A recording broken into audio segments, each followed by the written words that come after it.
Hello दोस्तों, कैसे हैं आप। स्वागत है आपका मेरे यूट्यूब चैनल पर। मैं हूं आपका दोस्त के शर्मा। दोस्तों, जैसा कि आप जानते हो, मैं आपको नए नए साइबर फ्रॉड्स के बारे में जानकारी अपने आए दिन चैनल पर डालता रहता हूं वीडियोस के माध्यम से। तो आज जो एक फ्रॉड आया है, मेरे संज्ञान में आया है, उसमें क्या है कि ना तो कोई ओटीपी की डिमांड की गई है, ना आपके मोबाइल पर कोई लिंक आती है। और हमने देखा है कि कभी ओटीपी मांगा जाता है तो हमारे साथ फ्रॉड हो जाता है, कभी लिंक आती है तो हमारे साथ फ्रॉड हो जाता है, कभी कॉल आती है, ब्लैंक कॉल आती है, फिर हमारे साथ फ्रॉड हो जाता है।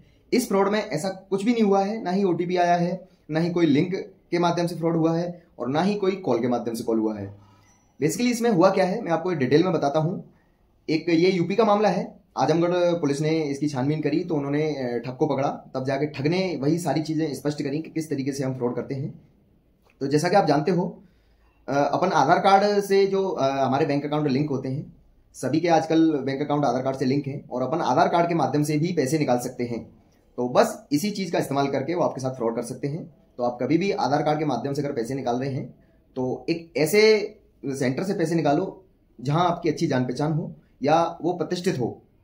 मतलब वो आपका जानने पहचानने वाला होना चाहिए। आप कहीं भी किसी शहर में जा रहे हो किसी काम के लिए, और वहां आपको अगर कोई आधार सेंटर मिलता है और वहां से आप पैसे निकालते हो, तो ये गलती ना करें। हमेशा अपने साथ एटीएम कार्ड लेके जाएं, या फिर आजकल ऑनलाइन का जमाना है, ऑनलाइन ही आप सारे काम करें।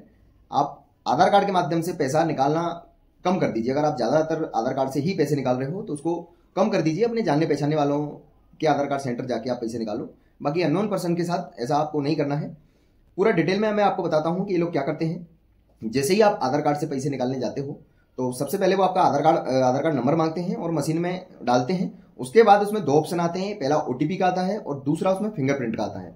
तो ज़्यादातर लोग फिंगरप्रिंट का ही इस्तेमाल करते हैं, और उनके पास भी फिंगरप्रिंट मशीन होती है। तो सिंपली बिना ओटीपी डाले, बिना, अगर आपको मोबाइल नंबर लिंक भी नहीं है आधार कार्ड से, तब भी आप फिंगरप्रिंट लगा के आप पैसे निकाल सकते हो।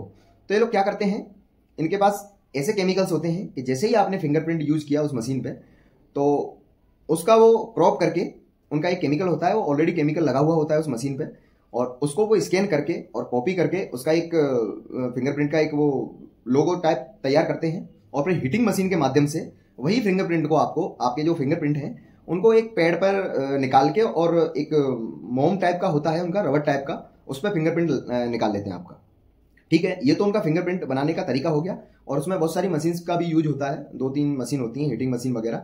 तो उन सब चीज़ का इस्तेमाल करके ये आपके फिंगरप्रिंट निकाल लेते हैं, और बाद में जब आप चले जाते हो 2 दिन, 4 दिन, 10 दिन बाद, फिर ये आपके फिंगरप्रिंट का इस्तेमाल करके आपके साथ फ्रॉड करते हैं। और फ्रॉड किस तरीके से करते हैं, आपका आधार कार्ड नंबर उनके पास ऑलरेडी होता है, दुकान नंबर इनपुट उनमें डालते हैं, और उसमें ऑप्शन आता है फिंगरप्रिंट का।